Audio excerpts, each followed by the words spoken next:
By the way, we've been live for like 5 seconds now, so you should talk. No, we aren't really live. Yeah, we are.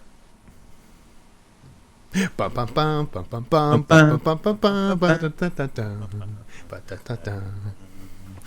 Are we going to change that? We should change the music to the show. You think? No, seriously, we're live. You should talk. I know, but shouldn't we?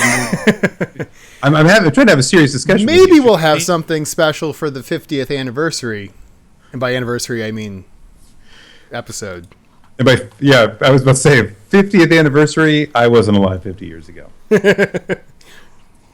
Hi, everybody. You want to rewind it a little bit? Sure. Hey, welcome to the All Gamergate podcast. It's all Gamergate all the time. Do you hate women? This is the podcast for you. You want it? It's yours, my friend. Just as long as you have enough rubies. Good old link. That's right, you geeks. Yeah, I guess it's a little bit too late for that. Anyway, hi folks. How's it going? I'm fine. How are you? Was I not supposed to answer? I wasn't addressing you, but it was good. It was good energy. Thank you. I'm trying to bring it tonight. Yeah, we're projecting well here. Yes. Welcome to our short little internet television program, and by short I mean extra long. And by television you mean not video at all. I mean more the format, kind of. Yeah. Than the content, the medium. You are so sleepy tonight. I'm more than sleepy. It's not even funny how sleepy I am, folks. Maybe you're upset for that we missed the otherwise normally peppy intro. But in case you aren't, we are very glad to have you here tonight for the Echo Screen Live, because we are going to talk about, I think something that we've been talking, we mentioned this last time in the last show. We want to talk about how much people that talk about the books being better than stuff, we really don't like those people, do we? You're so sleepy. It's not even close. Is that it? Am I? Where's your mother? Where's your mother? She's probably watching, actually. Oh, hey, okay, Mom. Good. Hi. Yes. So this is an idea. Well, first off, we were off last week, kind of last minute. Sorry for that. We both had a lot going on and decided to put off things to I was even more sleepy then, believe it or not. So probably a good thing that we didn't do a show.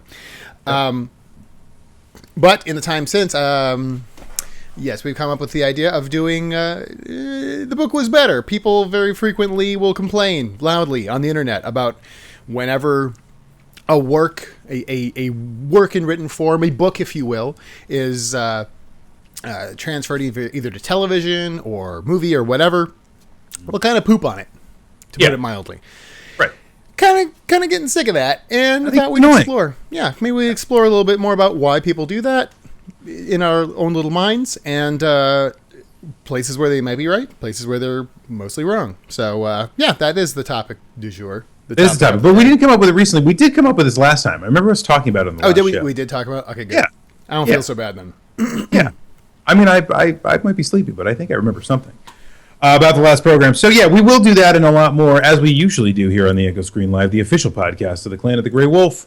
We will we'll give you a couple, we call them the T's and B's, the Dids and Bits, a couple of news and notes, if we can remember any, if our feeble old minds will recollect even a modicum of a fact that we might pull out of our heads. Also, we should invite Chokeling Victim to the chat, from the chat. This is his first live Echo Screen podcast. Oh! He's been catching up on the backlog. I not to interrupt, but whatever, I'm going to interrupt. I just got back we both got back from Portland's this weekend. Portland. Yours was the land of lobster and where life is good. Where it's the motto is, I'm looking at it right now. Yes, life's good here. That's the motto. And what is the name of that terrible soda from Maine? Moxie. The land Moxie is terrible. Nice pull there. That's a good pull. God. Anyway, you come from the land of lobster and Moxie, and I came from the land of hipsters and voodoo donuts. So nice. Mm-hmm. And how'd that work out for you? It was actually a lot of fun. The Portland Retro Gaming Expo, always have fun, and several people there were asking for you, Mr. Commodore, Mr. Kami. I am a popular guy, even though I am very sleepy. Yes, but a lot of people that also said that they were very glad we have moved the Echo Screen Live podcast into being an actual podcast. So in case you do not know, in case you're only watching this on the YouTubes, we are a real podcast that you can download on the iTunes and your Android podcatching app and Stitcher. So do so if you're so inclined. And also you can rate us. And we would enjoy that if you rated us because it makes us feel sexy. We went to 4 years of podcast school to get a real life podcast. I know. It's not actually far from the truth. We have our doctorate now in real life podcasting. Yeah. That's why we make the big internet money. It would be more like the Bachelorette, but that's okay. Anyway. Yes. And I did go to Ground Control. It's the big barcade in Portland, which is fun. By the way, How was that? I go there every year. It's neat. Have you ever been to a barcade?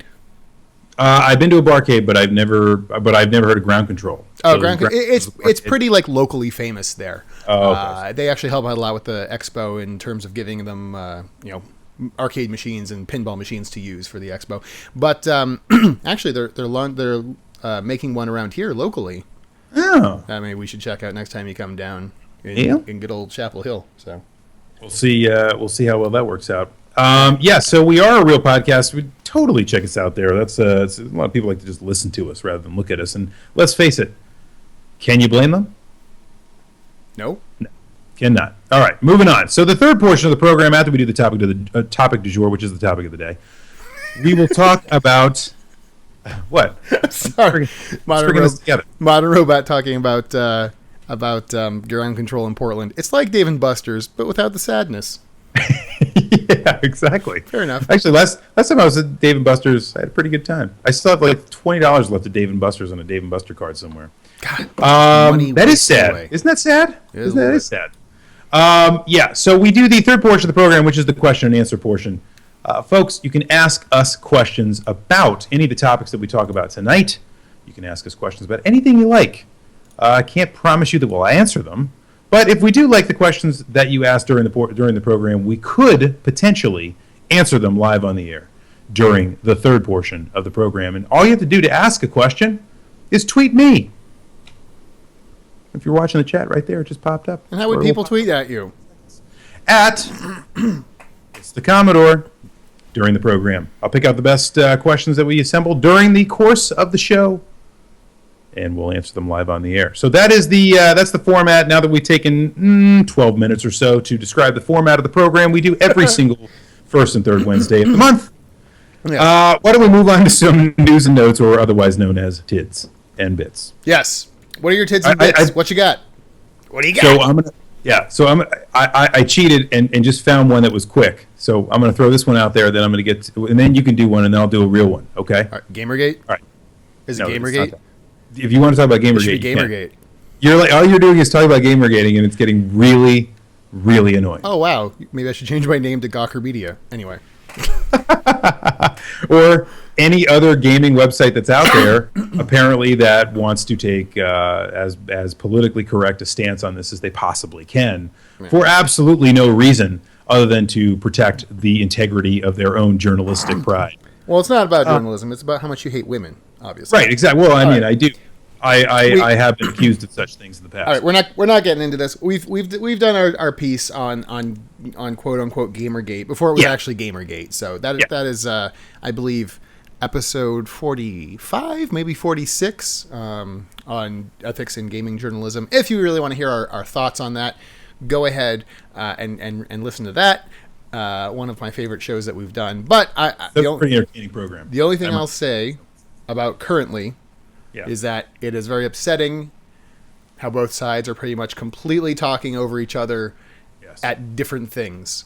Yeah. Like you have one person yelling, Why? Look at this dog. This dog is bullshit. And then someone else is like, what do you mean? This house is perfectly fine. And they go back and forth like that over and over on Twitter. That's pretty much what happens. Pretty much. That's Gamergate in a nutshell. So I think that's pretty much Twitter in a nutshell, though, isn't it? Actually, yes. Twitter show. Yeah. So we're not going to talk about Gamergate, but one of the things I did want to talk about is this is pretty cool news that I just dug out really out of my butt here. Bethesda actually is announcing that they're actually going to make physical books about the Elder Scrolls. This is interesting because of given our topic today. They're actually taking the Elder Scrolls kind of mythology and assembling it all into several series of books, which I thought was pretty cool because I happen to really like the Elder Scrolls. I know many of you do as well.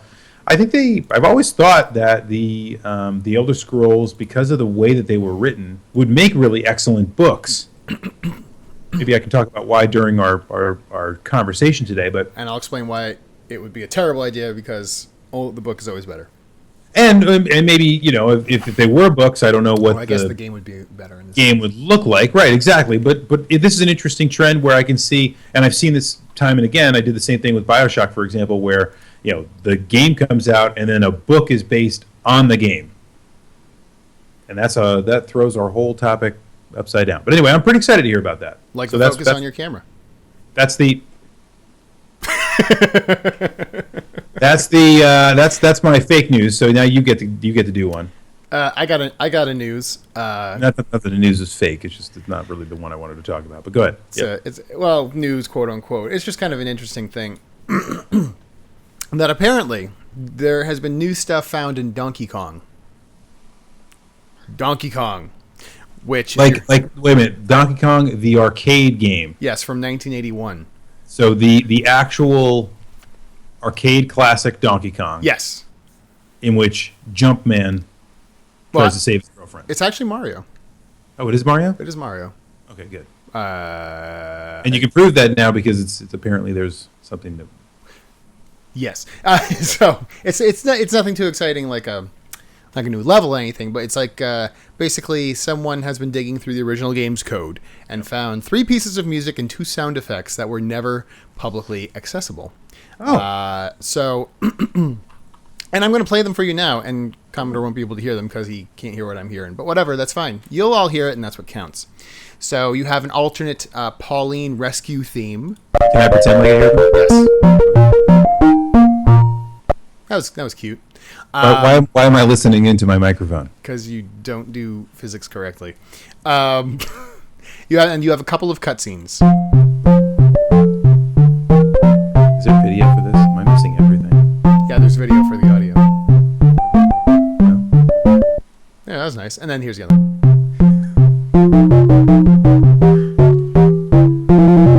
Are you just farting? Kind of. Okay, and just like making people.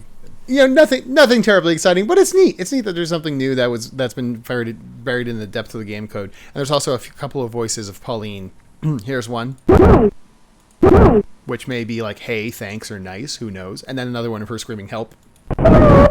Because Help me! Mario is an oppressive patriarchy monger, and Pauline has to be the one screaming "Help," and it's just terrible. Anyway, because you hate women. Basically, that's what I'm trying to say. There's also hidden text in the game that says, and here's the quote: "Congratulations, of course. If you analyze this program, we would teach you. Telephone Tokyo, Japan, 044-244-2151 extension 304. System design Ikegami Co. Limited." Did you call the phone number yet? I did, and I got a new job. It was actually kind of impressive. It was just a very fast interview process, and then they said congratulations, and yen started just like pouring out of my phone. It was weird. And you didn't have to do anything. No, I just called them up, and they knew anyway. So that's kind of neat. That's random. Good. That is random, but it's pretty cool. I always like it when new stuff gets discovered in old games. Yeah. And I like when there's a really cool channel I found on YouTube called what is it called? Do You Know Gaming? Or Did You Know Gaming? Did You Know Gaming? Sorry, that's right. Did You Know Gaming? I think it's pretty cool because they go back and kind of talk about some of the making of for some of our favorite. Yeah, they're good people. Good peoples. The thing I wanted to talk about was this is kind of cool. Thinking about the topic we were talking about today, the topic du jour, about stuff being based on books. So I know somebody already asked in the chat if we were going to use a comic book as source material. Absolutely. I thought it was interesting news that The Walking Dead, which is a show that I absolutely love, had a record-breaking premiere. There was 17 million people that watched the season 5 premiere this year. That actually beat football in the United States. That's very impressive for AMC. It's huge. Obviously broadcast numbers, so on and so forth. But to beat a football game, Football? On a Sunday, football? even if it's no matter what it is, if it's an NFL football game and you beat it with a show about zombies, that's pretty damn cool. I like. Oh, by the way, not to off track you there, but Mark Chan from Con Bravo says, "Did you know gaming?" And he was at Con Bravo this year. Yeah, but you know what? So I said the name wrong. So I said, "Do you know gaming?" Did you know? Did you know? I'm sorry. Jeez, sue me. I'm tired. But yes, good point. And I completely forgot that the new season of Walking Dead even started. So I'm a terrible person. Yeah, but are you even caught up? I thought you didn't like the show. I like it. What are you talking about? You like it? Of course I do. You really like it? I do. Okay, well, we'll talk about it a little bit more. It's a good show. I'm currently wrapped up into some Doctor Who, which you said you were going to try again.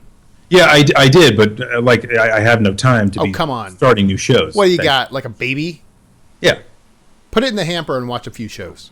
Yeah, it's true. Just put it in the little thing, hit the button, let it swing. Just kick the thing a couple times. It's fine. You have a weird hamper, but yes.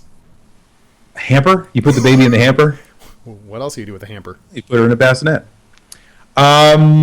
Yes. So what are we talking about? I guess this is the point in time where we stop pretending that we have news and notes to talk about, and we move on to the topic du jour. The topic of the day. I'll have that. I'll take some of that too. Hey, by the way, Dumb and Number 2, right around the corner, less than a month away.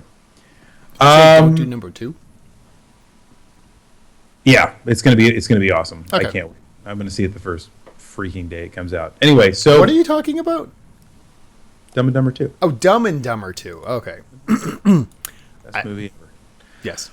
Okay, so let's move on to the topic du jour, which is the topic of the day, which so let's start. Let's start by talking a little bit about the kind of phenomenon of the book was better. Why don't you let us know what your feelings are of kind of in general this phenomenon? Well, okay, so this is the thing. We all have friends when something that is a book becomes adapted for the screen, whether big or little. It always seems there's a group of people who read the book before it came out, and they they may even watch the new thing, and they may ostensibly enjoy it, but they'll always say, the book was better. Almost invariably. And this has come really to a head for me with Game of Thrones, which we are both fans of. Yes. I have read the books, you did not. But I only read the books this past summer, so... Well, wait a minute. Yeah, it's not like... I technically had read more of the books than you had before the summer.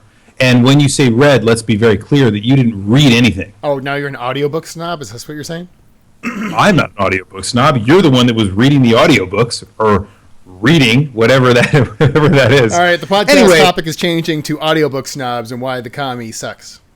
Anyway, we're splitting hairs here. The point is, I had read more of the books than you had before this summer. I just only read up to the show. Right, and I kept going. Right. So you've read all of the books. But us are not really the problem here. People who have read the books before... the book, Game of Thrones as a series, or A Song of Ice and Fire, has been around since, 95. Yeah. It was around for about 15 years or 16 years before the show even started. So there's a lot of chance for a lot of people to read the books. And now they're pissy, for the most part. There's this one podcast I listen to, a Game of Thrones podcast, that they're all book readers. They all read the books beforehand. And it's getting nigh unbearable to listen to them as the book and the books and the show diverge more and more. Right. Which is happening more and more as I read more and more. Yes. The first season and the first book were pretty darn close, and now the show's taking some liberties. Some things work better on the screen. Some things they have to kind of guess at because there's a couple of books that George R.R. Martin hasn't finished yet. But it gets to the point... Who reads the audiobook, by the way? Who reads it? you answer me the question? Who reads it? Roy Daltrece. Okay, I thought you were, because I was about to say, if George Martin reads it, then No. it's going to be a painful time. For Roy Daltrece. Okay, good. Daltrece. You know who he is? He's the pyromancer in the show. Ha! Yeah, he was actually going to be Grandmeister Pycelle, but he was sick and he couldn't do it. So. Oh my God, that's crazy! See, this is trivia. I didn't know that. That's awesome. Okay. Side tangent there, but anyway. Glad I asked. So and it gets to the point, like the breaking point for me was after that whole the thing with that podcast, and now I came across something on YouTube by the Axis of Awesome, which is a parody type band called Rage, and they made a song called Rage of Thrones, where they basically are wailing against people who are only fans of the show because the book was better and they don't know what they're talking about and blah blah blah blah blah blah blah. And obviously it's some parody. Yeah. But you can tell there's some truth in it as far as these people are concerned. And so every joke has its truth. Exactly. And so I'm putting it forward like, well, what is causing this phenomenon? Why is it as simple as people just want to feel superior over others and in any minor way they possibly can? Yeah. And is this really just the same thing as the hipster, I knew that band before they were popular? Is it as simple as that? Yeah. If yes, then okay, then I guess we can stop the podcast. I mean, I don't know. I guess I'm just guessing.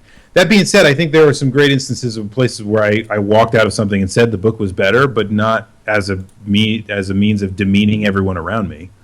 Just kind of talking about the fact that I enjoyed the book, and I thought the book had, or the source material, let's say, provided a better experience. Yeah, but some people, that seems to be their default position. They will go into something thinking the book was going to be is better. Yeah, well, I mean, talk about it beforehand. Wait, are people really saying that the book was better, or are they just saying that there are? I mean, I know people were in open revolt when Tom Bombadil didn't make it into the Lord of the Rings trilogy. The most useless random character out there. Exactly. Although, okay, let's talk about Lord of the Rings then. Yeah. Actually, no. I'm sorry. Let's refocus. The reasons people might say the book was better. Yeah. What they might be saying by meaning the book was better was the show or movie or whatever diverged from the book. And they get mad when that happens. And that's the example here with Tom Bombadil. That's a whole other story. Well, I mean, yes, but that's what they'll say. Like, oh, the book's better because they changed this in the show. And right, but that doesn't make any sense. Me. There's so that you're saying that is kind of that's one reason they say it is because it's simply it's not better or worse. It's different, and they hate the fact that they diverted from the original source material. It doesn't tell exactly the same story, I guess, frame by frame of what the story from the source material is. Therefore, it's inferior. That's one way that people talk about this stuff. Basically, they read a book, which they really love, and they just want a flat transcription of that material on the screen so they can basically watch the exact same story in visual context. Right. Exactly. They don't want any changes. And it fulfills all their wildest dreams of what they thought the world looks like, bless you, in their minds. So that's one reason. I think another reason would be just because, you could actually walk out and say, hey, for whatever reason, the adaptation, in the process of adaptation, this work was made into something inferior. Right, so that's the first thing to and maybe there are people listening to this podcast or live stream who have done this before. I almost guarantee we've all done it at some point where there was something we loved and they changed it in a transcription or an adaptation, I should say, and we felt an affront at first. So looking forward, maybe we should try to be a little bit more open-minded and ask ourselves, well, just because something's different from what we expected, does that mean it's bad? Right. Well, that's what I mean. Yeah. I think for the people that just say it because it's different, how do you really combat that? There's no denying it. It's different, right? The Game of Thrones show diverges in several key ways, even if they're small, from the book in some places. Well, I mean, you get to it at the end of the day, and these are all just opinions. Everyone's allowed to have their opinion. But there are, I don't know, there are opinions. You know, you can be really, really obnoxious with your opinion. I'll put it that way. At least try to be a little bit more open-minded. That's right. This kind of goes back to our Gamergate type show where we were talking like, hey, be a better consumer of media. And don't be a dickhole. And don't be a dickhole. You know, like the Tom Bombadil thing. Who, well, first off, I already moved past it. I can't. Techie in the chat was saying how, you know, if the movies to Lord of the Rings were book accurate, first off, they would be about a year long each. Yeah, you have to realize they're gonna have to cut and modify some things. Books. And by the way, I thought Peter Jackson and Fran, his partner in life, they did a fantastic job. Yeah, and most people would say that they did, but there's still people that complain about things like Tom Bombadil. And someone, I can't remember who, sorry, in the chat said, well, what the hell does Tom Bombadil bring? If you've never read the books, he's basically this guy in the forest that the hobbits come across early in the book, in Fellowship of the Ring. Doesn't do much. Establishes a tone, really, for the hobbits. Pretty much. That's about it. And of the Shire. Although it's funny, and here's a tangent. I don't remember all the details, but I think I saw a fan theory on Reddit once that Tom Bombadil is basically like the all-powerful source of evil in the world.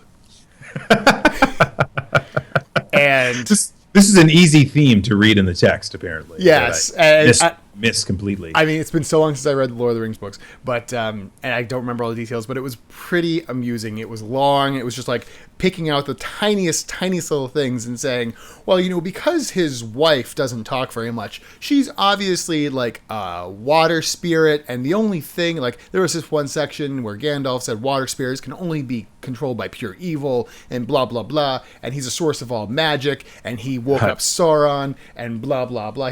Once, you know, the Hobbit saved the world, Tom Bombadil is going to rise from his throne in the ashes and control the universe. And it's like, wow. Wow, you're reading into that one. You know, yeah, that's cool. I like that. But so I think the one question is about difference. There is a question about adaptation.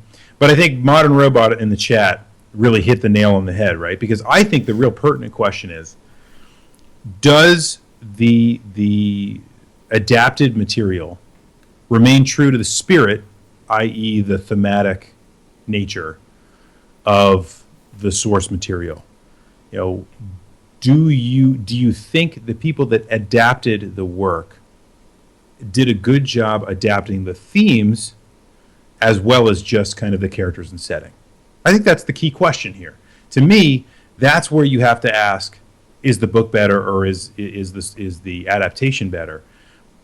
Is there thematically the same kind of thing there? And I've seen a lot of both, right? I think that's why Lord of the Rings was so good as an adaptation, because the Lord of the Rings movies really do a great job of taking the themes of the books and translating them into maybe a little bit different, but the same kind of themes in movie form. They make you feel the same thing. They have the same kind of,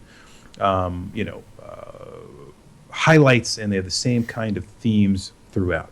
I agree. And here's a for instance of that.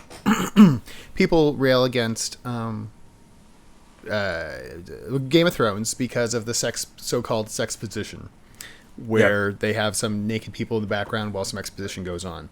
Right. First off, you have to realize that's how you get people to pay attention. It works. It works. It has obviously worked because Game of Thrones is super popular. But at the same time, just because there's a change and there's like some... Well, first off, there's tons of sex in Song of Ice and Fire, some of which is harsher than what is shown in the show. The show's actually been pretty tame on some parts. True. Even with the rape and stuff, which people get all up in arms about on the show. But for example, perhaps the scene of Game of Thrones with the quote unquote worst exposition was in the first season with Littlefinger, and he's got like two girls doing stuff to each other because they're whores and they're learning whatever. But you know what? If you pay attention to what he's saying during that scene, you get a sense of his character that you never get in the books because you never have a point of view from him. And this is him flatly explaining his motivation. He's like, you know what? When I was growing up, I was just this tiny little lord, and I was shat upon by everyone else, and I am going to, figuratively F them in the A, because, that's, and I'm going to do it my way. I'm not going to play their game of war out in the open. I'm going to do it my way. And it's like, okay. When I saw that first scene, obviously it's a jarring scene. It's like, this is, but I love that scene, and not for the obvious reasons, not only for the obvious reasons, but I mean, I love that scene because it's everything you said, but it's also more. It becomes kind of, in one sense, in one flat, and I'm going to call it a metaphor, because I think microcosm gets overused in terrible, horrible ways these days, especially on ESPN. It is a metaphor for the entirety of the series. If you really look at what they're doing there, right? This is a metaphor for how things happen from Littlefinger's perspective throughout the entire book, right? Yeah. He's one of my favorite characters. Yeah, he is a puppet master that is utilizing other people that are interacting with each other, and he just kind of stands in the wings and manipulates them as they do their own thing to themselves. And when they're completely done and they've killed themselves or whatever they're doing, he's standing there waiting, and laughing at them as the puppet master. Yes, exactly. He's being the puppet master with these girls, and that is the literal or the manifestation of what he is also saying during his little monologue there. Right. He's saying, and I think, and that to me is good adaptation. It takes the theme of the book, because as you said, there is no point of the book where Littlefinger has the voice, right? Right. of narration. So we are left to kind of wonder what Littlefinger would think. That scene to me encapsulates Littlefinger perfectly, even though that never happened in the books. Right. And that's good adaptation. Exactly. And yes, another thing that changes from the books to the movie or to whatever else. Some things, when they're transcribed, like you read them on the page, and you have a way it happens in your mind. Some things just work better on the page than in real life. Absolutely. Right. One instance I can recall, there's a scene I think in the second season or second book as well, where there's a riot in King's Landing, and like Joffrey and everyone is trying to escape, and the High Septon basically, in the book, it says in the book that the mob grabs the High Septon and pulls him limb from limb and like rip his guts out. And you can read that and be like, oh God, that's awful. That's really like shocking and chilling that that's happening. Right. They pretty much did exactly that in the show, and it looked comical. Right. It's like, oh, here's the fat guy, and they grabbed him, and all of a sudden there's guts coming out, and you're like, what the heck was that? That's the hell is that? Stupid. Yeah. On the same manner, and so they were faithful there, and it just didn't work. No. And by the way, what difference would it make if they pulled the High Septon down and like hacked him with an axe? Yeah, you can make a difference there. That, oh no, well that's different from the book. Yeah, but it works better on the screen. It makes more sense visually. The example where they did make a change that I think worked extraordinarily well, and some people complained about it, but I thought it was a good change. So mild. I won't go into super much spoilers in case you're not caught up. But at the end of the last season, someone dies in a horrific and sudden manner, and in the book, Tyrion throws up. He's like, yep. Oh man, this is terrible. Bleh, and there's my breakfast. In the book, you're like, oh yeah, okay, I can see that. That's a pretty natural reaction. In the show, they didn't have him throw up. They just had this look of shocked horror on his face. Cut. End of episode. And I am so glad they didn't have him throw up, because that would have been, again, comical.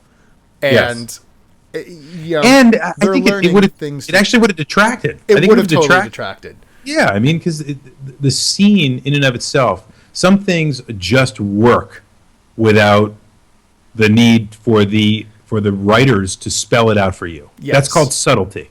Yes, right? and sometimes, and not to mention that you have that lack of internal dialogue in the show, so some things have just got to keep an open mind, folks. When things change, it's not necessarily automatically bad. You know, And you can do subtlety in, written form. You can do subtlety in film, but they're different. The subtlety in film can be different than subtlety in a book. It's one of the reasons why I actually prefer the show to the books, because they're able to do those kind of subtle things. And they're able to really, I think, more deeply look into feelings of somebody like Littlefinger, who I think is a great character, and a character that obviously George Martin loves and loves to use as a target and as someone, a big pawn in this game, but never gives voice to directly, right? So Yes.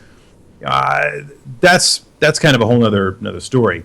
So maybe we should get off the Game of Thrones thing and move to something else. How about, so we talked about a little bit Lord of the Rings, talked a little bit about Game of Thrones. Mm-hmm. Well, what about, okay, so where are some instances where people are right, where at least there are real reasons why the book is better Yeah, than I've got the one. adaptation? Sure, go ahead. I've got one. It was the first time I think I ever had this happen to me where I went, what the hell? Somebody said it in the chat. It is The Lost World, Jurassic Park. Oh, yeah. To me, The Lost World is a better book than the first Jurassic Park. It is just a agree with complete that. masterpiece. It's a great, great book. And then you go to see the movie, and they basically kind of start the way that the book goes, but then it completely becomes something horribly different. And then there's a T-Rex in New York. Yes. That, you know what, okay, not most. Many Michael Crichton movies, especially after Jurassic Park, I would say. Because Andromeda Strain was good, obviously. Yes. Congo, but... Congo wasn't a great book, to be honest. That's true, too. But, okay, specifically Lost World, and I'm thinking Timeline, which I also really enjoyed as a book. I've never read Timeline, It was but I've very heard good. it's fantastic. It was a very good Yeah. book, but the movie, not so much. I mean, you can tell that so those are instances where they changed a lot from the book, and it seemed to be for reasons of kind of doing it on the cheap, especially in Timeline. They just skipped whole things because it's like, I don't think our budget will do that. Let's just change that. And Well, there's that then too, right? then you get inconsistencies. It's not for reasons of storytelling. It's for No. reasons of budget. And I think especially movies 30 years ago really suffered from this, right? Because before you could really build a lot of stuff up, you had to physically, before you could do a bunch of CG, and there was all this kind of doctrine around that, and believability, by the way, around CG. You had to cut a lot of stuff out unless you could build it physically and put it on film, and that's a tough thing to do 30 years ago before there was a lot of this stuff. And there's, of course, the gross overusage of CG, for which anytime you want to go see something like that, you can just turn on the Sci-Fi Channel. But, there wasn't that before. And as a result, there are a lot of adaptations were made because they just couldn't. I mean, look at Jaws, for Christ's sake, right? Now, Jaws wasn't an adaptation of a novel, at least not to my... Was it an adaptation of a novel? I don't remember. If it was, I think it was loosely based. I don't think it was actually... I know there was a novel. Okay, so maybe I am thinking right. I don't know, honestly. The point is, Jaws was very much supposed to be a different movie when they set out to make it, and then when the huge mechanical shark looked really stupid, they stopped. Steven Spielberg decided that he wanted to make a movie that was basically just like, the fat British guy, Hitchcock. That's how tired I am. The fat British guy. Yeah, the fat British guy that made a lot of movies. Hitchcock. He made a Hitchcockian movie where you barely see the shark at all. Mm-hmm.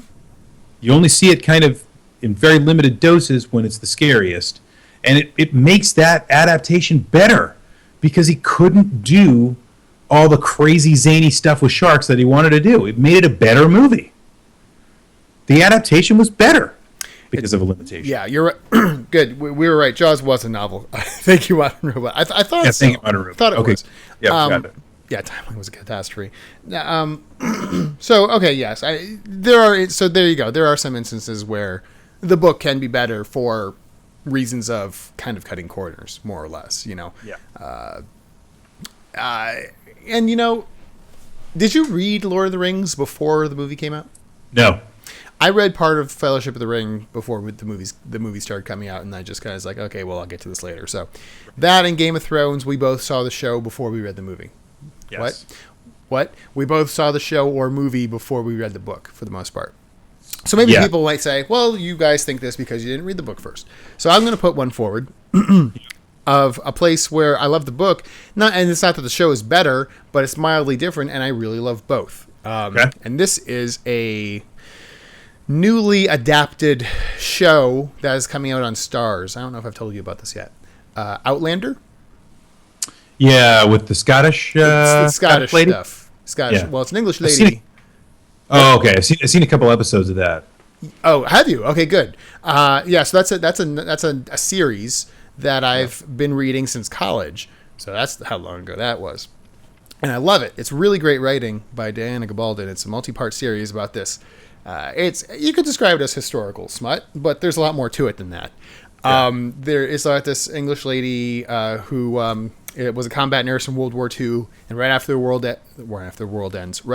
war ends, she gets kind of sent back in time through mysterious reasoning to about 200 years earlier in Scotland, which is, in case you don't know your Scottish history, was right before a big rebellion happened.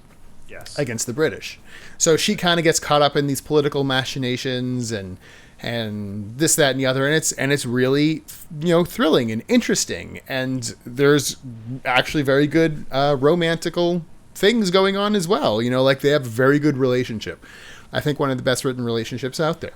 The books were great, and the show is like halfway through its first season now. They're in a half-season break, which is halfway through the book, and it's fantastic. That's good. I highly suggest anyone who is out there to see it. Like I said, it's on Starz, which is not your most common cable channel, but it's very good. So they had some very good actors in it.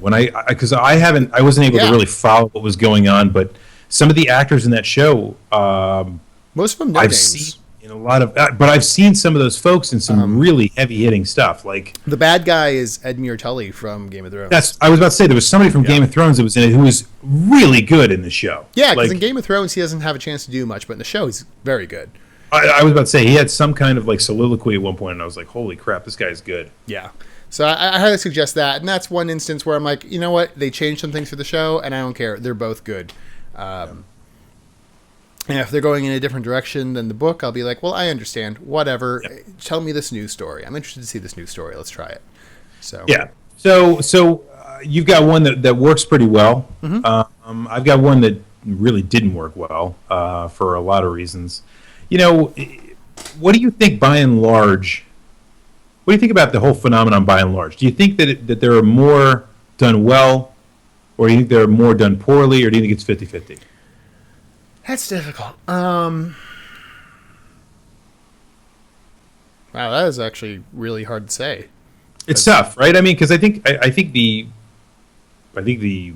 knee-jerk reaction would be to say, oh, well, it's clear. Adaptations are never as good as the source material, or at least they're not as good as the source material most of the time. But I'm not sure that's true. I don't know if there is a hard and fast rule. I think it might be more 50-50 than anything else. It really depends. I'm kind of thinking the same thing, although I would still lean toward more adaptations being bad, and part of that is because adaptations are all about taking the work of someone else and adapting it to a different medium for which it was never intended. It's one of the reasons why Tolkien never liked any of the adaptations of Lord of the Rings. Right. He didn't obviously live to see the Peter Jackson movies, but yeah. No. But all the adaptations that were proposed to him or executed while he was alive, he said were just ridiculously bad, and he thought they were kind of didn't get the point, right? And I think it's one of the reasons why, yes, for example, Ayn Rand never wanted to see Atlas Shrugged get made into films. Right. It's a pretty common phenomenon, actually. Well, that's the phenomenon of the unfilmable book, right? Right. Which a lot of people said George Martin started. Yeah. Song of Ice and Fire, because he knew could never be made into a film. And to be fair, it can't be made into a film. It has to be made into a multi-year not mini-series, but a multi-year series for it to really work. It can't. The only way it could have worked, and it's perfect for this moment in time when television this is the renaissance of television. Television is the most artistic medium out there now. Film has lost cachet to television, believe it or not. And you know what? Something I forgot to mention. Maybe it's going to go out on, but Modern Robot noted, and I agree that the film versions of The Hobbit are probably not as good as the book in that they change. So, like, there's no reason for it to be a trilogy. Yeah. It's really not The Hobbit. It's The Hobbit plus the Silmarillion plus some other stuff, like from the world of Middle Earth, and it's turned into a giant kind of overwrought mess. Is too strong a word. It's not like they're bad, really, but I think that as a story, The Hobbit works better as the book than as the ridiculous trilogy it's become. Whereas Lord of the Rings, the movies, I would say, are at least a good companion to the books. And they had to put a lot of hodgepodge of stuff together to make that into a 3-series. I mean, they had friggin' Evangeline Lilly from Lost as an elf in the new Hobbit movies, and I wasn't very big fan of that. Yeah. Not that I'm a fan of Evangeline Lilly. I love her, but I'm not really a big fan of that kind of just making up characters and making up entire storylines just to make sure that you can make 3 movies. That just seems like a money grab. But yes, so Ayn Rand was a screenwriter in Hollywood, but so was George Martin. I mean, one of the things that he really started A Song of Ice and Fire for was because he got so sick of writing for other people, got so sick of writing for the screen. Yeah, that's true. He wanted to produce something that was absolutely, what he wanted, and not something that would be adapted by others, which is what happens to writers all the time in Hollywood.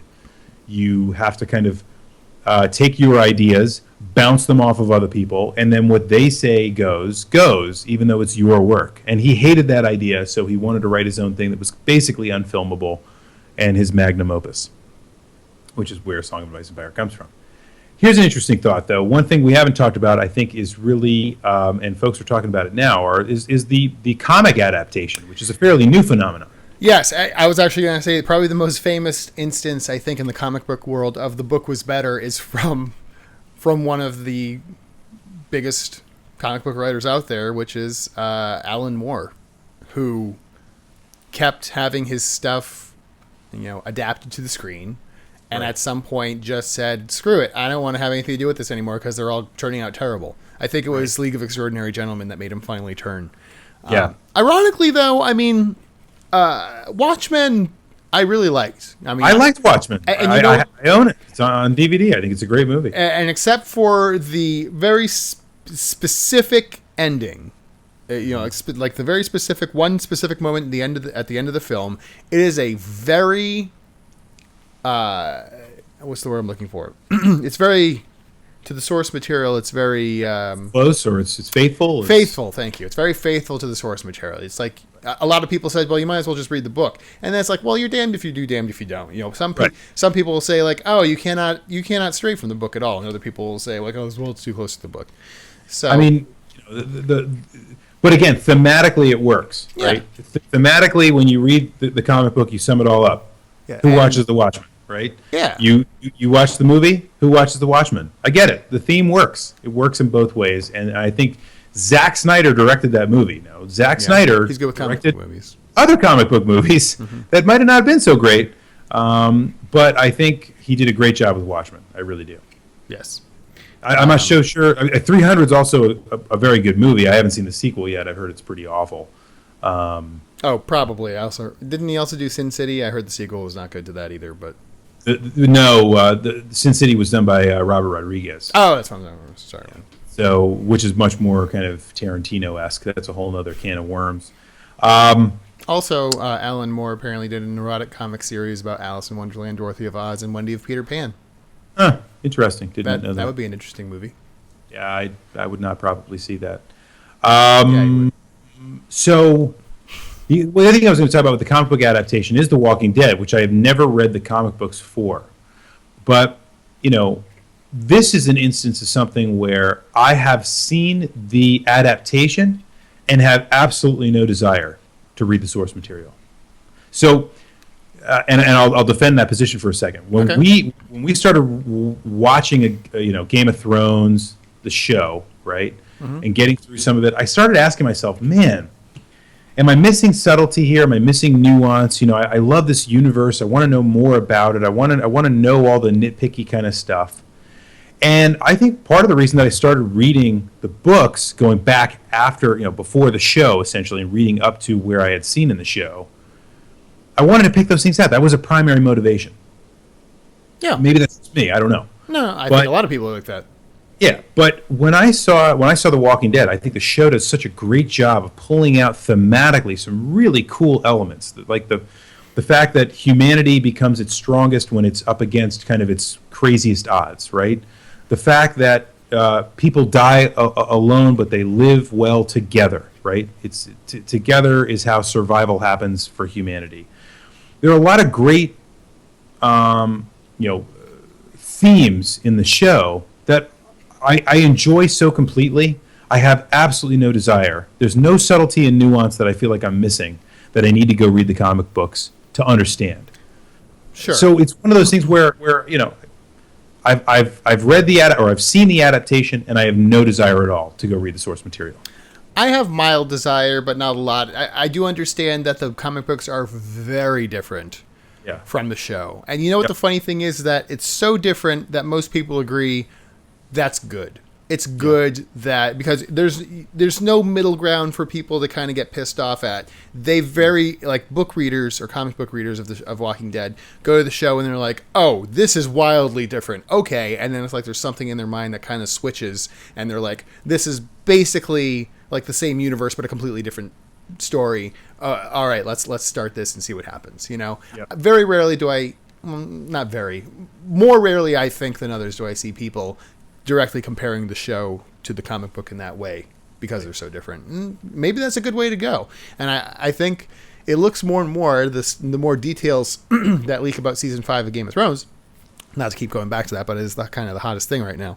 But I know I can't read anything right now. I'm like, no, but it looks like they are taking even more drastic changes from the books, and I think that's a necessary thing for them to do for multiple reasons. But including the fact that they're running out of source material. Well, yeah, they're going to have to start kind of making it up as they go along. Luckily, they have J.J. Martin. George R.R. Martin. They have George R.R. Martin on staff. Misa, no one crunching. Yeah, I think you're right. And people mentioned a couple other adaptations that are out there that they think are pretty good, like Fear and Loathing in Las Vegas. I don't know, but the movie was pretty trippy. Some of the Kubrickian stuff. Those some master movies. I'll say that. 2001 is drastically different, I believe, in his adaptation than Arthur C. Clarke's book, right? And it is, but the themes are still there, right? Mankind, is using these huge technological adaptations, but really at the end of the day, they're the same as the tools we created on Earth to separate ourselves from nature. As we get kind of closer to the what we think of as the greatest human experience, we reflect back on ourselves, right? All that crap, right? And then so that was good. What's interesting for me is some of the Stephen King stuff out there, and you read more Stephen King books than I have. So what do you think about that? My mom's read a lot of Stephen King, and have I read a Stephen King book all the way through? I've read lots of bits and pieces. Okay. And maybe not. I thought you had read more Stephen King. I just remember seeing all those books on your mom's shelf, and I was thinking that you had read all of those.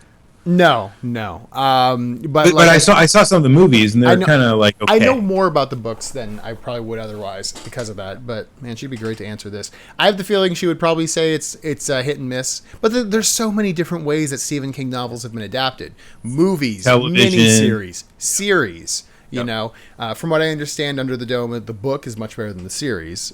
I can't really watch the series; it's that bad. The Stand, the mini series is supposed to be pretty good. What's like one of the better known Stephen King? Carrie. It was pretty spooky. I thought Tim Curry as the friggin' clown was the scariest thing in the world. Yeah, that was definitely some good stuff. Actually, one thing from the book that they did not adapt to the miniseries, unsurprisingly, was this one point where basically all of the teenage boys have sex with the teenage girl in order to make the clown I don't know, it's like goodness in their heart or something weird. It's something very weird in Stephen King that makes you go, whoa, what, huh? And so there are instances where it's good to change things from the book, but I would say that's probably more of a mixed bag of the Stephen King stuff. But and we didn't even get into things like Harry Potter. That's Hunger true. Games. There's all sorts. At the very least, Harry Potter and Hunger Games are of such high quality in production.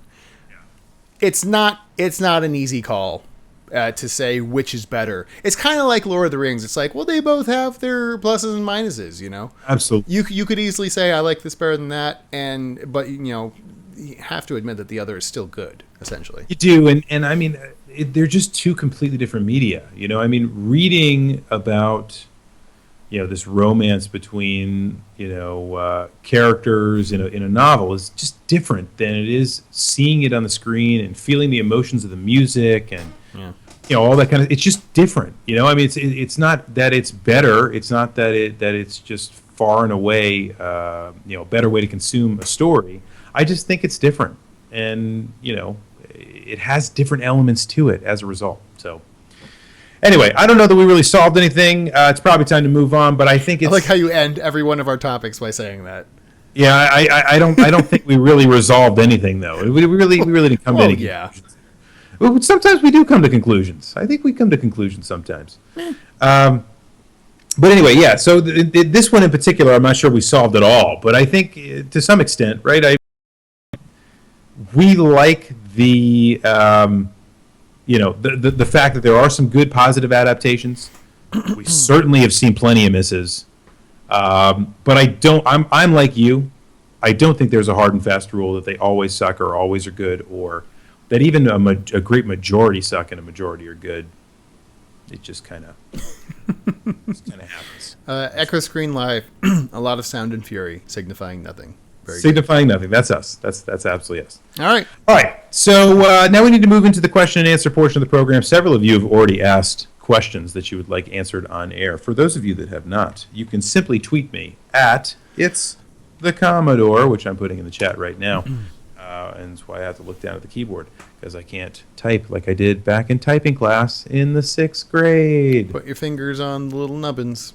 Yep, and the nubbins, which I've never heard them called the nubbins before. So I thought that was officially what they were called. No, they're the nubbins. So folks, you learned it here. That's what they're called, the nubbins. I'm not even going to think of other ways that word can be utilized. Anyway, so just send me a little tweet over there. Tweet at me. It's the Commodore.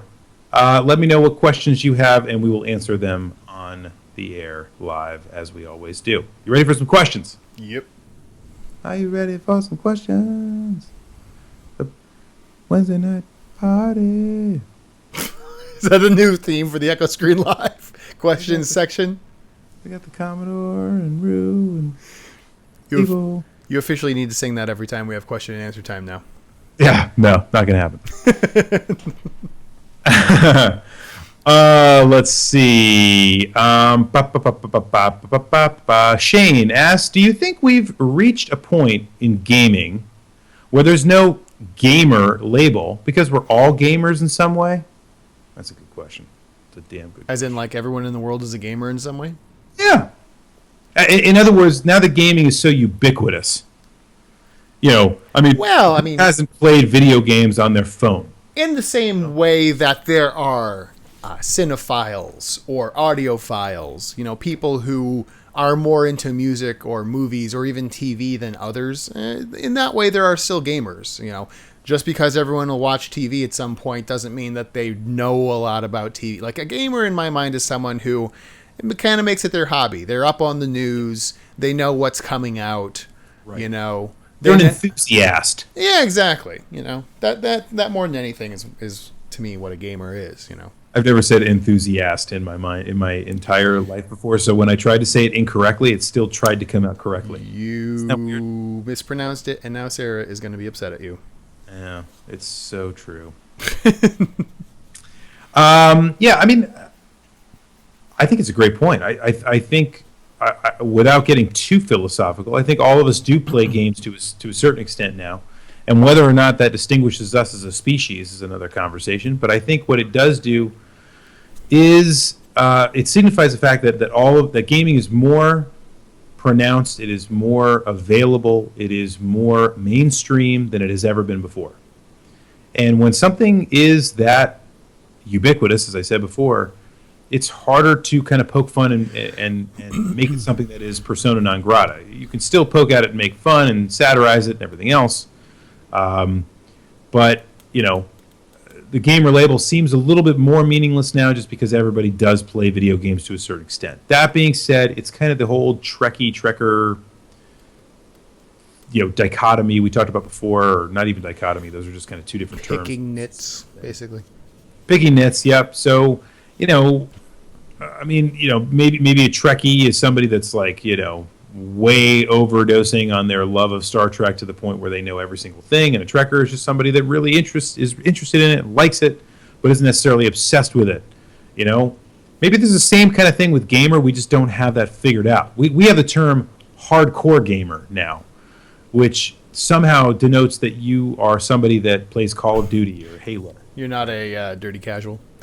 Yeah, not dirty. Not a dirty casual. Filthy casual. I have a question from the chat that I Cool. want to ask. It's, All right, let's do it's it. from Techie, and it says, "Why take questions via Twitter when we have IRC now?" Oh, that's a good point. But Oh yeah. well, part of that is because we've changed chat mechanisms so so often. many times. We should do IRC as well. We should do both. We should do both. And by the way, folks, if you would like to ask a question to me on the IRC channel, all you have to do is right-click my name over in the right-hand corner. That is Commodore 128. Sound familiar? Just right-click that and send me a private message. I will take questions. By the way, Chat. I almost picked you up a shirt in Portland. That was pretty awesome about Commodore 60 or Commodore 64. But Oh God, I would have worn it every day. okay. Well, it wasn't Commodore 128. That's okay. Okay. Well, now I feel bad because I didn't get it. Oh boy. That's okay. I still have something for you for Christmas. Oh good. Yeah. I meant to give it a few to you at the marathon last year, but you'll just have to use it this year. Remind me. Nice. Very good. Okay, that sounds good. All right. What's your question from the chat that you'd like to? Oh, that was it. Oh, that was the question. That was the question. I thought you were building to something really impressive. Also, boxers or briefs? Oh, well, that's not an impressive question. And I say briefs. So what you're saying is, direct quote, "What's in my briefs is not impressive." The Commodore. Why are you building fodder for the people out there? Why do you do this to me? It's the SpongeBob SquarePants thing. Let's see. Look at my underwear. Yeah, look at my underwear. All right, so let's see. Let's see. Somebody that I've never met before in my life and don't know at all, called Murder Chan. Is that your Asks, brother? yeah. Well, it's actually Hidoshi. Slash. Oh, okay. But anyway, do you think it's easier to compress books or comic books for adaptation? That's a damn good question. To compress? I think he didn't necessarily mean compress as much as he meant, to Adapt? to adapt, right? So do you think it's easier to adapt books or comics? Compressing is probably a whole nother conversation. You're right. Wow. Isn't that hard? Isn't that a tough question? I think it's a tough question. It depends, because you can adapt to movies, you can adapt to TV miniseries, you can adapt to series, and you can adapt. I mean, you can have long comic books or short comic books, or you can have characters that span decades, like Superman. That's adapting from a comic book, but it's not really a comic book. It's a bajillion comic books that you have to pick and choose what you want your origin story to be, basically. Stuff like that. And whereas books can be, they can be short, like The Hobbit, and you can make them into a trilogy. Or they can be, 7 novels long, and there's talk of putting them into a film like Game of Thrones. But man, that's a hard one. I abstain courteously. Yeah, it's a tough question. I think they both have really tough elements to them. I think comics, in a way, are more difficult because you already have the visual established to a certain extent. Well, maybe that makes it easier because a lot of times what happens is, pretty much every time a film is made, there's some kind of storyboard, and generally storyboards resemble comics, right?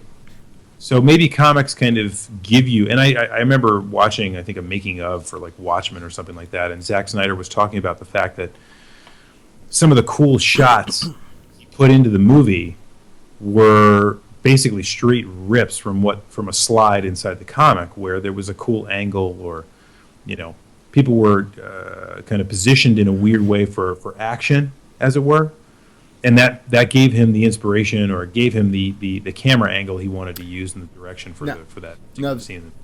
Now I can adapt that question to: is it easier to create an adaptation for comic book fans or for book fans? And I would say probably book fans, because comic book fans can be very exacting in their standards. I would say book fans are pretty much right there too, but I agree. By and large, comic book fans are pretty difficult to satisfy. Pretty much everything that you can think of. Even like the Spider-Man movies and everything, which I thought were by and large pretty good for what they were. They're just pop culture movies. The old ones or the new ones? The old ones. I haven't seen the Amazing Spider-Man. Man, you don't need to waste your time. Yeah, that's what I figured. It looks like tween drama. Point is, I actually like the Tobey Maguire movies. I thought they were pretty good. Are they Shakespeare? Absolutely not. But I thought they were a good adaptation of Spider-Man. And you can agree or disagree and say this isn't Spider-Man at all. And I've seen these videos on YouTube. This isn't Spider-Man. What the hell is this? But to me, I thought they did a good job. And I don't know. To me, it's harder to please all the comic book fans. I don't know why. Was Buckaroo Banzai an adaptation? Or was it just a movie? I think it was just a movie. Didn't we rent that one time? Yeah. We rented that one time just to watch it, and I was like, this is so underwhelming. Hey, it's not even fun. Wherever you go. There you are. There you are. You should try watching it again. You might enjoy it more. Yeah, now that you're not a cynical, jaded teenager in the 90s. What with your Nirvana and your hair metal. And your Pearl Jam. And your slap bracelets. And your Macarena. Your bag phones. What? I had a bag phone. All right, so let's see. A good friend of the program, Psychopather, has a question, and it's mostly for you, so I get to take a break. Yay! Are you this? Is it Smash Brothers related? Should be. No. What is the single greatest game to never be released in the United States? Smash Brothers. The end. Wow, you're bad at this. That's hard. I was talking with an Australian over in Portland the other day, and we were talking a little bit about some games, old games that came out, obviously, because it was a retro gaming expo, and he mentioned Terranigma, because they got it there. They got Terranigma literally everywhere but North America, that's rare kind of for that to happen. Like even Europe got it. That's the first one that comes to mind. I don't know if that's the single greatest that never came out. I'm not super knowledgeable about import gaming, but that's the first one I can think of for sure. I don't think has Mother 3 never came out here. Oh, you know what never came out here that I would love to play is a Rondo of Blood. Ooh, that's true. That's true. That never did. It was Dracula X, which was pretty different. It was very different. Rondo of Blood is an excellent game. See? It really is, yes. Man, that Turbo CD. Yeah. Yeah, there's a lot of them. There's 3 for you. Mother 3 and Terranigma and Castlevania Rondo of Blood. I love it. I'm loving it. Mr. Gimmick on the NES is also excellent. That would be a classic if it came out on the NES. It'd be like on a lot of top 10 lists. The music's by Sunsoft. It was a late release. It's very difficult. Great platforming, interesting mechanics, and the music is awesome. Anyway. Nice. Yes. That's a good tip. Super Grubba asks, which video game mechanic would you like to have in life? E.g., Portal Gun from Portal, the Time Shift from Braid, blah, blah, blah, blah. Ooh, Time Shift from Braid would be a very good one. That would be a good one. Or the Sands of Time from... Oh, yeah, similar kind of mechanic. Similar kind of idea, yeah. The time shifting from Braid had a lot of different aspects to it. Yeah. Yeah, pounded on itself. I'm going to cheat and go ahead and take that because you watched Heroes, right? When that came out, Heroes. No, Oreos? No. Oreos. Hero from Heroes had the time shifting ability, and that was by far the best one. It was like the most all powerful one. Everyone else was like, "Oh, you can you're strong, you go fast. I can freaking stop time. How do you like me now?" Yeah, I know. It's like you pretty much trump everything else.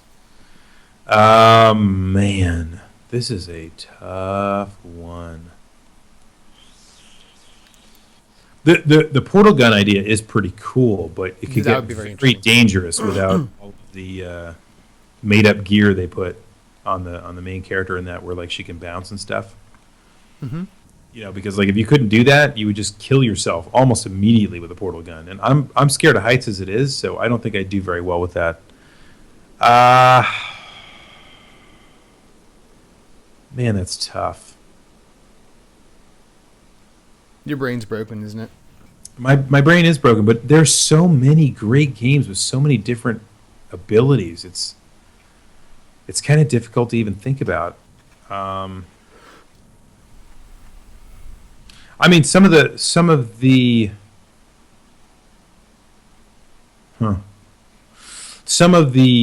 casting abilities and things like that from certain games is pretty cool. I mean, the idea to just be able to like magic casting. Yeah, from Skyrim or from BioShock or something like that would be pretty cool. There were some interesting,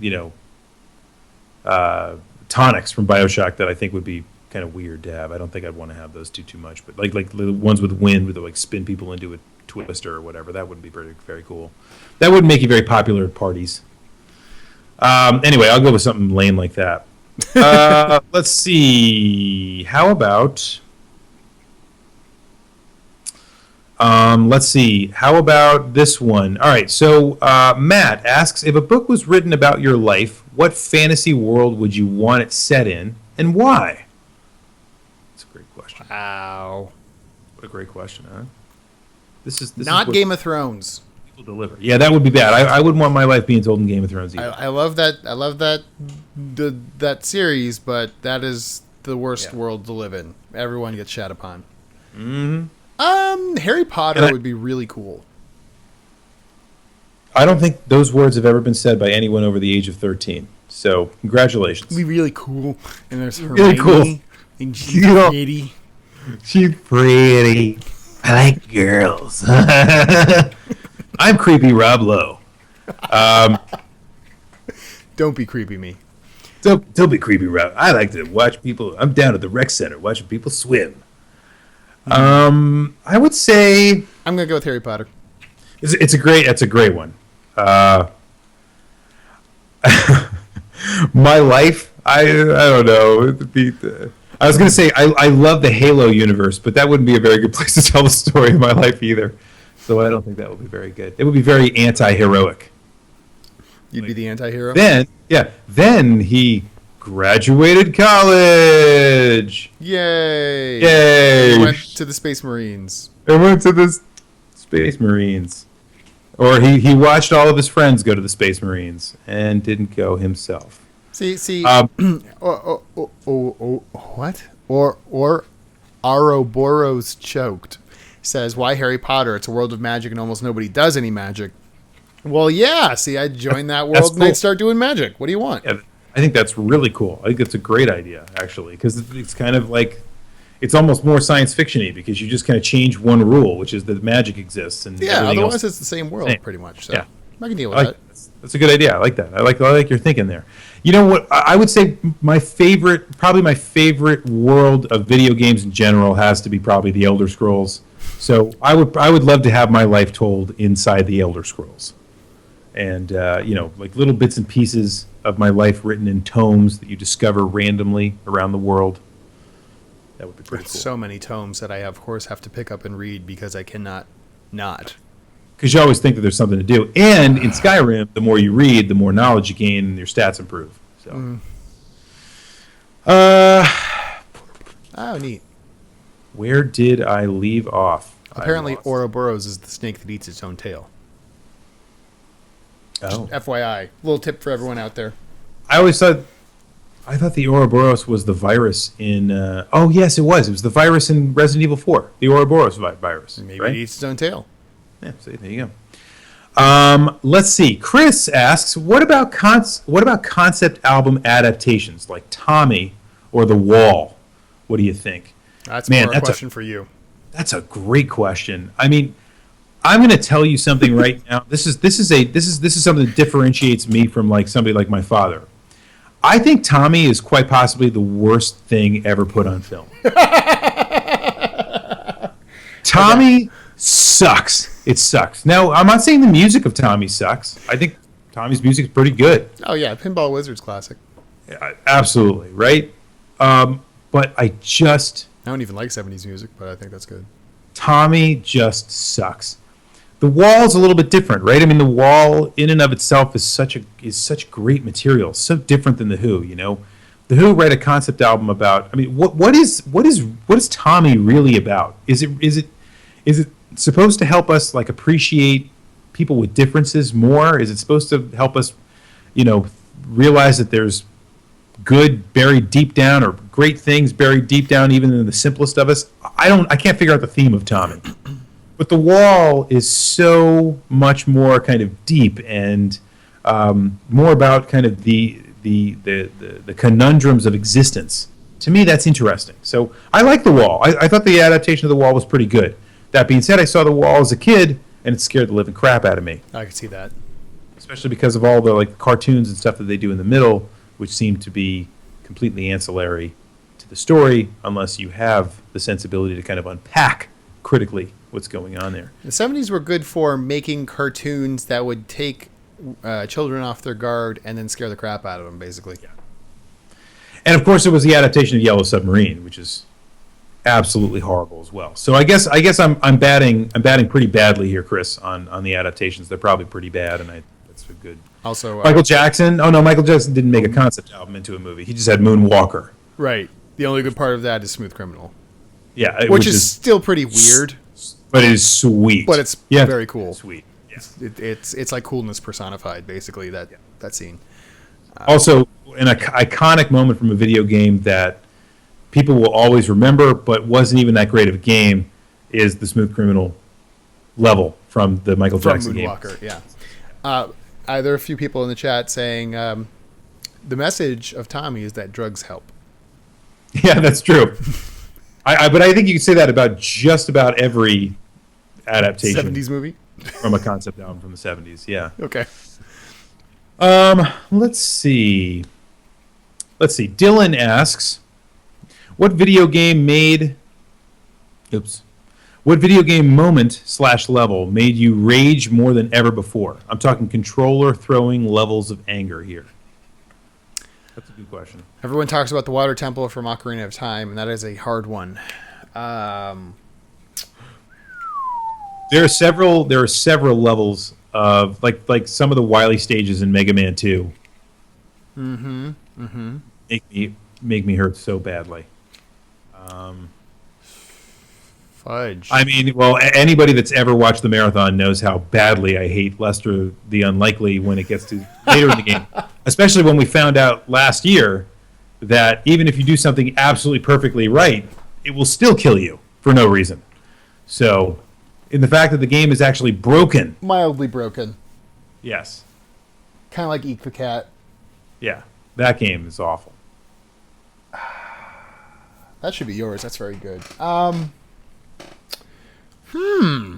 That's a good question. I don't have that off the top of my head. Crap. Blah blah blah blah blah blah blah. Dead air, dead air, dead air. You can sing more songs. I mean, whatever you like. Now I got like Tommy in my head and The Wall. His feelings. Sugar. Super Ghouls and Ghosts is super hard. That game.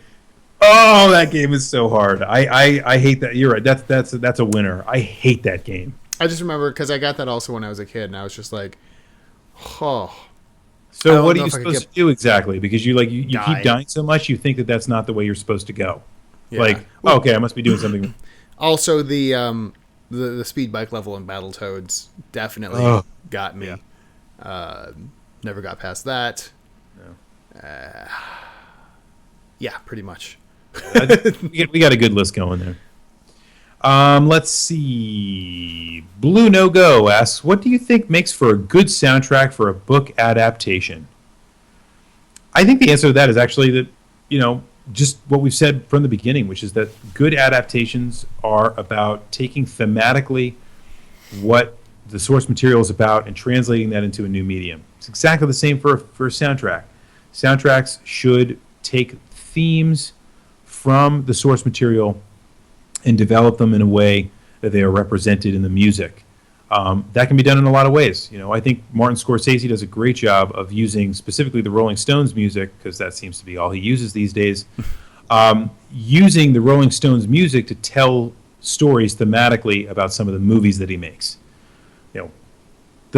That soundtrack wasn't written for that. Those songs were not written about that, source material specifically, but he uses the music of others to express some of the themes from source material, and I think that's a great idea. I was actually thinking about when you said Scorsese, Goodfellas, which is an adaptation of a book.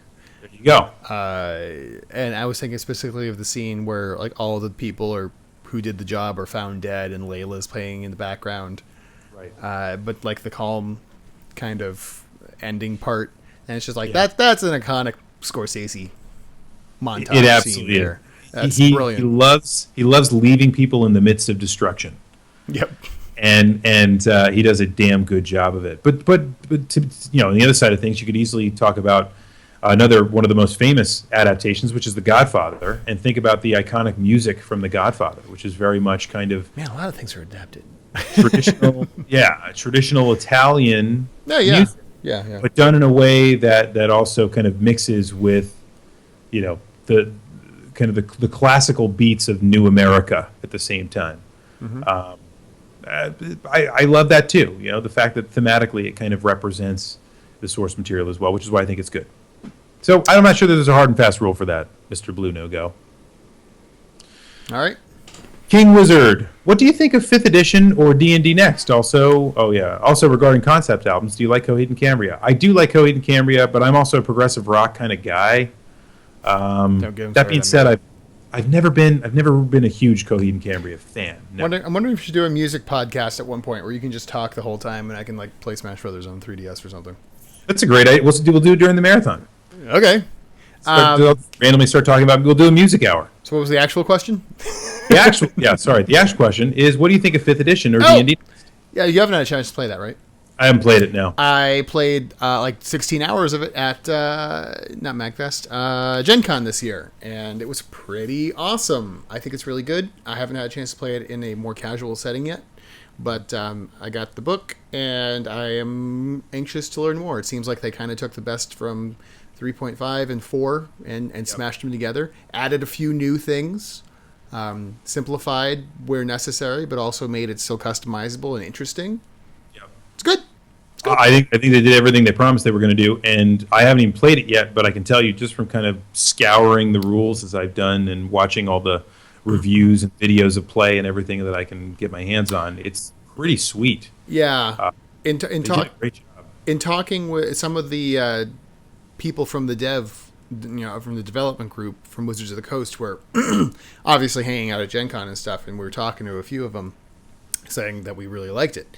And they said that they'd gotten that sentiment from a lot of people that weekend. So that seems to be a pretty common got to be doing something sentiment. Right. Yeah. All right, so I'm going to go to the last one here. This is, again, from Mr. Murder Chan. And it ties back into something that I forgot to talk about in the news and notes. Gamergate? Nope. But it's something I forgot to talk about in the news and notes. It's not Gamergate. Question. So was David Lynch's Dune the best movie or the best movie? I've never seen that one. Yes, you have. We watched it at Michael's. I probably fell asleep. You did, because it's like 20 hours long. It's probably doing something completely different. Yeah, so Dune is an acquired taste. It's like a fine wine. And part of it is because of the seltzer water, the special effects. But I think in some areas, just the mood and the themes of that movie are so laid on so thick. I like Kyle MacLachlan. I think he's great. I obviously love Patrick Stewart. There's a lot of cool things going on in Dune, but is it the best movie? Yeah, I just think it's the best movie. Fair enough. So, but this brings me to another point that I want to bring up in the news and notes, which is that Twin Peaks is coming back. Well, you can be excited about that at least. You heard that right. Twin Peaks is coming back for another season. I believe they signed on for one season only on Showtime, and basically it's going on Showtime.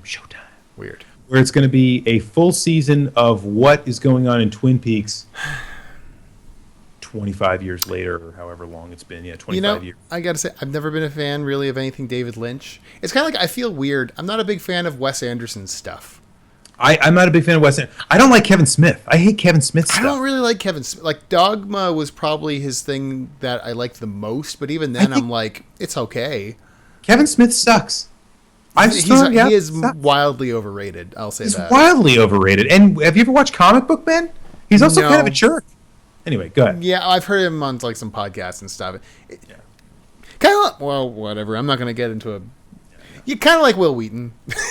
Who's like... We should totally do a most overrated people in geekdom podcast. That's a great show. Right? No, it's a shame because like Will Wheaton, like he goes to like PAX and stuff, and he's always like, "Hey guys, don't be a dick." And then you follow him on Twitter, and he's a dick to a lot of people. Like, if you disagree with him politically or this, that, or the other, he's like, "Oh, you're blah blah blah blah blah." And if you listen to some of the things he like some of his podcasts or whatever, he's like, "Yeah, you're kind of a dick." Whatever. Yeah.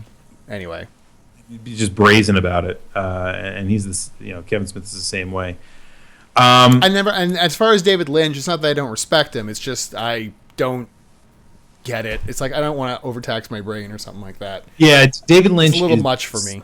Someone that requires. Like I can't do Twin Peaks. I can't. I tried. You tried Twin Peaks? I did try. I was like, I can't get into this. Twin Peaks is atypical of David Lynch in as much as it's David Lynch trying to make something that is pop culture, which is. And David Lynch does not do pop culture, right? So to me, that's why Twin Peaks works. Even if you can't get into like Eraserhead or Blue Velvet, you can totally get into Twin Peaks. And I went to Blue Velvet after I watched Twin Peaks, and I went, "Holy shit! I don't know what's going on," right? Because Blue Velvet is like, wow. Or even if you go to Firewalk with Me, so like the Twin Peaks kind of epilogue is Firewalk with Me. And that movie makes absolutely no damn sense. It makes no sense whatsoever. Maybe that means that I am stupid and don't understand, but it makes no sense. Were you the one that showed me the David Lynch and the guy from Back to the Future, Crispin Glover? It's like this series on YouTube. I haven't seen it in a few years, but it's like these two people playing David Lynch and Crispin Glover just doing really weird things. It's pretty damn funny. I'm checking this out as soon as we get off the show here because I got to find out what that's all about. Yes, but no, I haven't seen that. But I think it's just one of these things. Like the reason I think Twin Peaks works and the reason why I think Twin Peaks is so great is because it's David Lynch doing pop culture. But better than that, it's David Lynch doing late 80s, early 90s pop culture. And that is an absolute treat. Which is best pop culture. Yes. But I don't disagree with you. What I'm saying is that, to me, that is an absolute treat to watch in 2014. For others, it just looks like hokey schlock.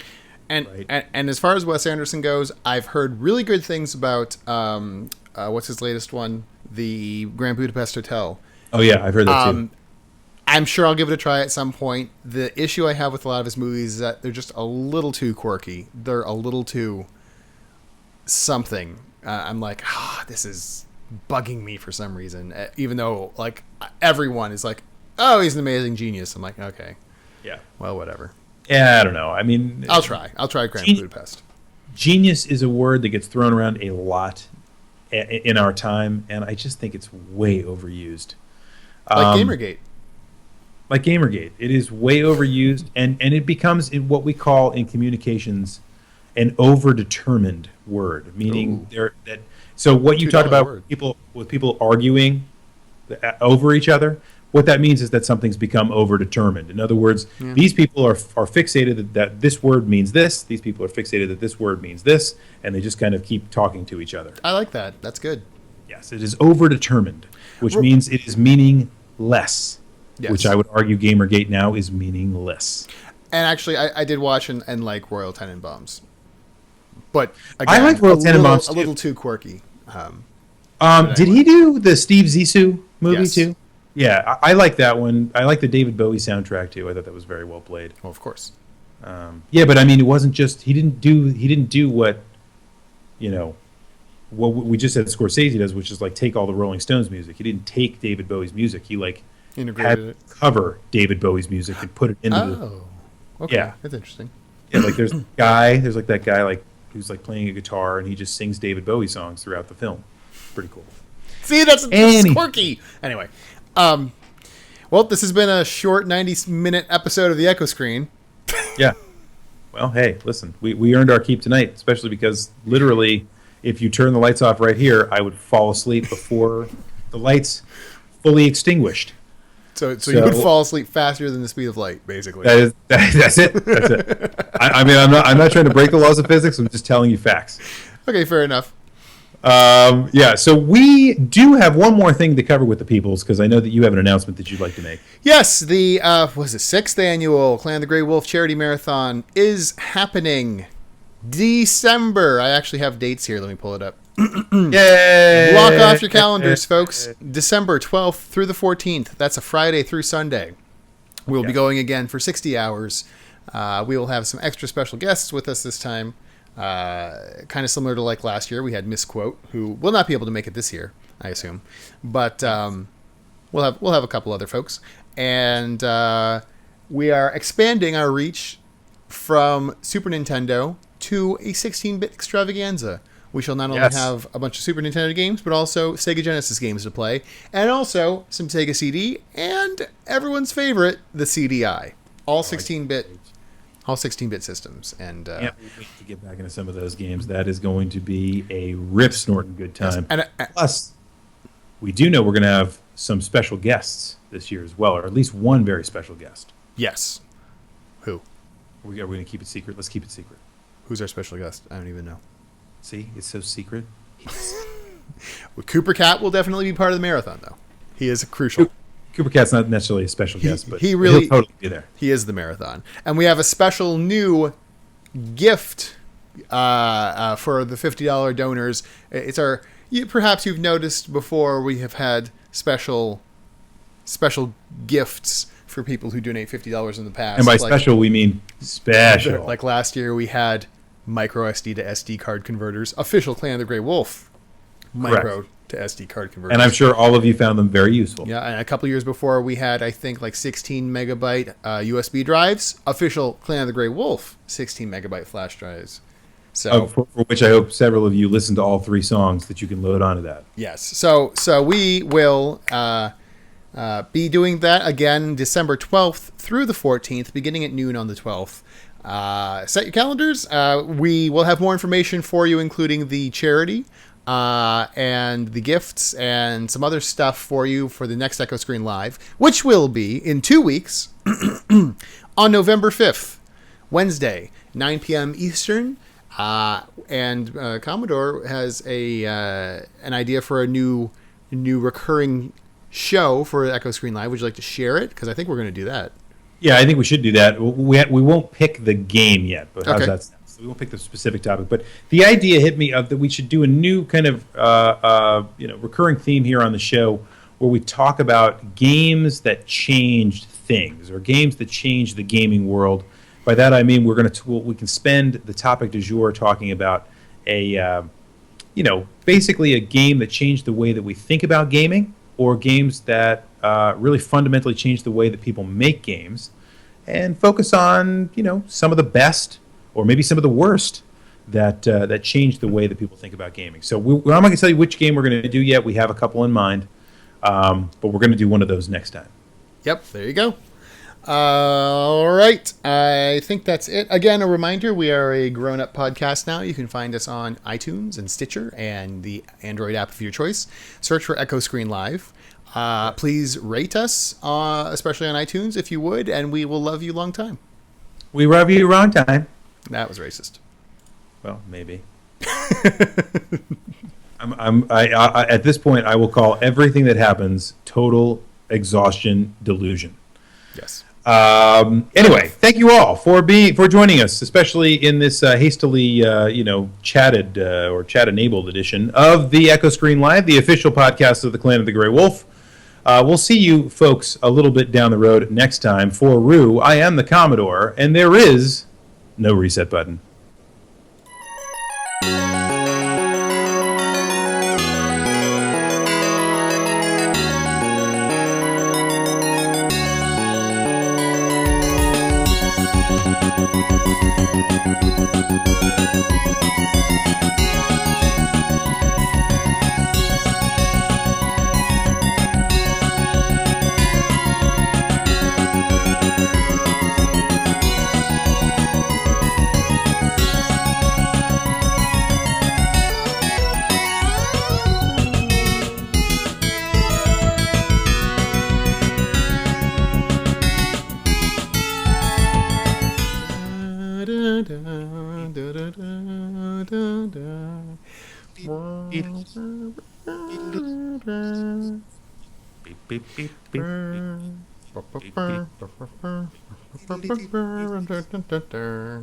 Meow meow meow.